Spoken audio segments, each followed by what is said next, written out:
On deck, we've got what should be a great matchup between the Detroit Lions and the Minnesota Vikings. I'll join you again at halftime to look at some of these stats and scores from earlier this afternoon. But for now, it's Sunday Night Football. And on the call, as always, Brandon Gaudin and Charles Davis. And we find ourselves at the stadium that played host to Super Bowl 52, the wondrous U.S. Bank Stadium in Minneapolis.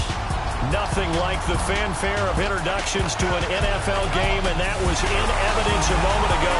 Fireworks, pyrotechnics, you name it. This crowd is ready as their guys get set to match up between the Detroit Lions and the Minnesota Vikings.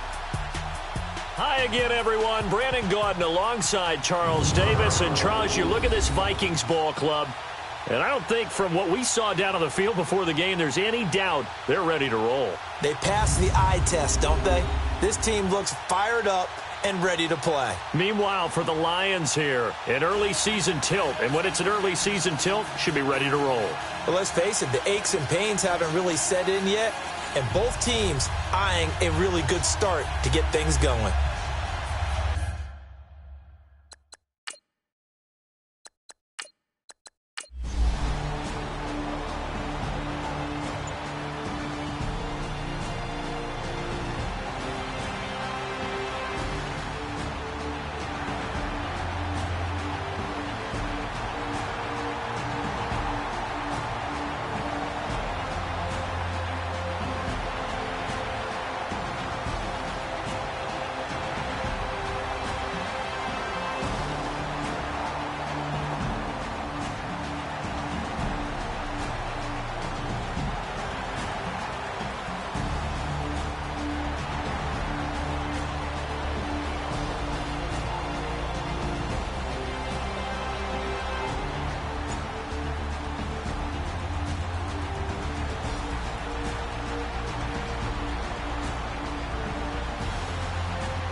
And partner, this first week, this first game that we get to call together, so special every year, week one. You had the flyover, the big American flag out there before the game, all the hoopla, just having football back, so special. It is an opening day, opening game. There's just nothing like it because you really build to a crescendo. But the best part for us is that crescendo lasts for a while. Opening game here, an entire season, we get into the playoffs, to the Super Bowl. I was really excited. I could barely sleep last night. I can't imagine being a player. So for the Vikings, it was a hard-fought game, and they'll exit 1-0 as they win by a touchdown. And they'll have another home date next week as the New York Giants come to town. Meanwhile, for Detroit, they go down to defeat here in the opener. And they'll try to make amends next week as they host the Cleveland Browns. Thanks for tuning in, everybody. Alongside Charles Davis, we thank our entire crew. I'm Brandon Gaudin. This is